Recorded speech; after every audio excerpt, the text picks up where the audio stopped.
नमस्कार। पिछली कक्षाओं में हम सुमित्रा नंदन पंत जी की नौका विहार कविता का रसास्वादन कर रहे थे। इसी क्रम में आगे बढ़ते हुए अगले पद को हम पढ़ते हैं और फिर उसे समझने का प्रयास करते हैं और उसका रस का आस्वादन करते हैं। पतवार घुमा अब प्रतनु भार, नौका घूमी विपरीत धार, डांडों के चल करतल प्रसार, भर भर मुक्ताफल फेन स्फार, बिखराती जल में तारहार, चांदी के सांपों सी रलमल, नाचती रश्मियां जल में चल, रेखाओं सी खिंच तरल सरल, लहरों की लतिकाओं में खिल, सो शशि सो उड्डू झिलमिल, फैले फूले जल में फेनिल, अब उथला सरिता का प्रवाह, लग्गी से ले सहज था, हम बढ़े घाट हो सहुत्साह। इसका जो कठिन शब्द है इस पद के वो मैंने यहाँ पर लिख दिए हैं। जैसे प्रतनु शब्द आएगा तो उसका अर्थ होगा कम हल्का, करतल का अर्थ होगा हथेली, मुक्ताफल का अर्थ होगा मोती, स्फार का राशि, रलमल चमकता, उड्डू तारे, फेनिल झागयुक्त। इसके अतिरिक्त अन्य शब्द हैं, अगर कुछ समझ में नहीं आता तो इसका अर्थ समझते वक्त मैं उनके अर्थ भी बताती जाती हूँ। ठीक है, तो जब हम इसकी व्याख्या करेंगे तो सबसे पहले हम इसमें प्रसंग लिखेंगे और इस प्रसंग में हम लिखेंगे कि यह अवतरण कविवर सुमित्रा नंदन पंत की नौका विहार कविता से उद्धृत है। इसमें कालांतर के समीप गंगा नदी के में रात्रि के समय नौका विहार का वर्णन किया गया है। इसी प्रसंग में कवि वर्णन करते हुए कहता है कि पतवार घुमा अब प्रतनु भार, अब नाव का भार हल्का था, अर्थात नाव बहुत हल्की थी, इसलिए पतवार घुमाते ही, ठीक है, पतवार घुमा। पतवार क्या होती है? पतवार वो होती है जो डंडी होती है जिससे कि आप नाव को आगे बढ़ाते हैं। तो जैसे ही पतवार घुमाते हैं तो नदी की विपरीत धारा की ओर मुड़ने लगती है क्योंकि नाव का भार कम हो जाता है। डांडों के चल करतल प्रसार, भर भर मुक्ताफल फेन स्फार।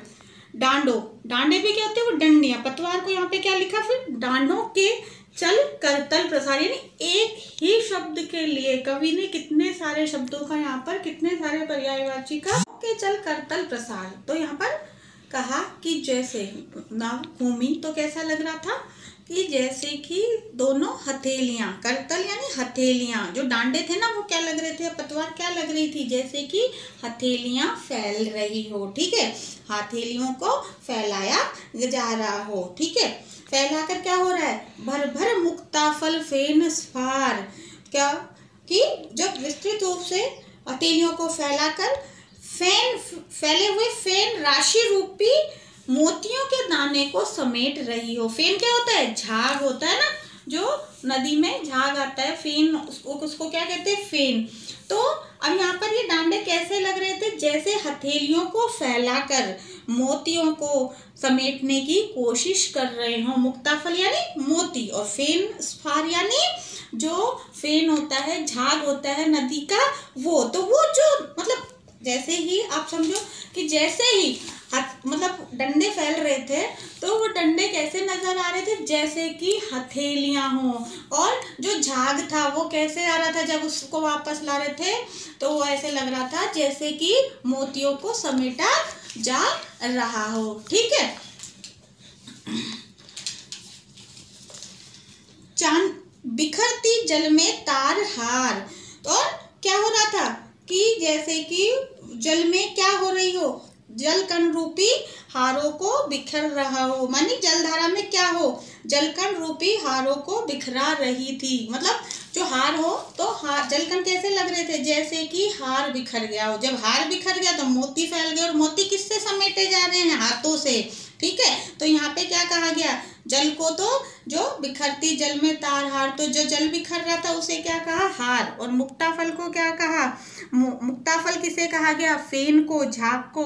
और डंडों को क्या कहा गया? हथेलियां कहा गया। यानी कि जो जल फैल रहा था तो वो कैसा लग रहा था जल में, जो जल का फैलाव था वो लग रहा था हार टूट रहा हो, और हथेलियां यानी वो डंडे लग रहे थे, हथेलियों से उसके मोतियों को समेटा जा रहा हो। ठीक है, आप अपन सीधा सा कहेंगे कि जैसे कि कोई हार फैल रहा है और डंडों से मतलब हथेलियों से मोतियों को समेट रहा है, ऐसे नाव चलते वक्त जो डंडे थे वो लग रहे थे कि जो झाग को समेट रहे हैं, जल में से झाग को समेट रहे हैं। ठीक है, चांदी के सांपों सी रलमल नाचती रश्मियां जल में चल।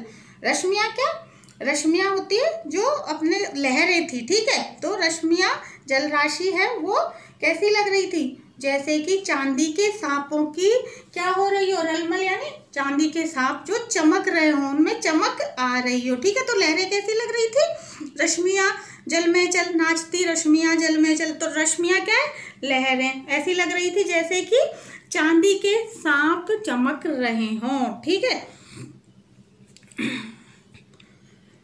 लहरों की लतिकाओं नहीं रेखाओं से खिंच तरल सरल, तो वो ऐसे लग रही थी जैसे कोई रेखाएं खिंची हुई हो। ठीक है, लहरों की लतिकाओं में खिल सो सो शशि सो सो उड्डो झिलमिल। लहरों में जो लतिकाएं थी, लतिकाएं क्या होती है, बेलें। ठीक है, जो आसपास बेलें थी, तो वो कैसी लग रही थी कि जैसे कि उसमें सो सो शशि, शशि यानी चंद्रमा, और सो सो क्या हो, तारे झिलमिला रहे हो, फैले फूले जल में फेनिल। ठीक है, रात्रि में जो तरंगित जलराशि पर चंद्र किरणें चमक रही थी, तो मानो उस समय शुभ्र तरंग रूपी चांदी के सांपों जैसे उथल पुथल मचाने वाले दृश्य उपस्थित हो रहे थे, तथा वे शुभ्र तरंगे खिंची हुई तरल सरल रेखाओं की तरह लग रही थी। अभी इसी तरह बोला कि चांदी के सांपों जैसी वो जलराशियां लग रही थी। ठीक है, अब उथला सरिता का प्रवाह। अब जैसे ही आगे बढ़ते हैं, ठीक है, आगे बढ़ रहे थे तो क्या हो रहा था कि सरिता यानी नदी का प्रवाह उथला हो रहा था। उथला यानी क्या होता है, कम, गहरा, गहरा कम हो रहा था। लग्गी से ले सहज धार, लग्गी की सहायता से। अब डंडे, लग्गी किसको आ गया, वही डंडों को, ठीक है, पतवार को। तो अब लग्गी की सहायता से इसे तट पर लाने का प्रयास किया जा रहा है। अब उथला सरिता का प्रवाह लग्गी से ले सहज था, आसानी से, सरलता से उसे किनारे पर लाने का प्रयास किया गया। इस तरह क्या हुआ, हम उत्साह के साथ घाट की और बढ़े, अर्थात नाव नदी तट पर आ गई। लिखा अब उथला सरिता का प्रवाह लग्गी से ले सहज था, हम बढ़े घाट को सहोत्साह यानी घाट की तरफ उत्साह के साथ बढ़ गए। तो यहाँ पर डांडों को, हथेली और फेन राशि को मुक्ताफल बताकर कवि ने एक अनूठी कल्पना, मधुर कल्पना यहाँ पर की है। प्राकृतिक परिवेश का मनोहर चित्रण किया है। अनुप्रास, रूपक और मानवीकरण अलंकारों का यहाँ पर प्रयोग किया गया है। भाषा वो ही तत्सम प्रधान भाषा है, जैसे कि पूरी कविता की भाषा है।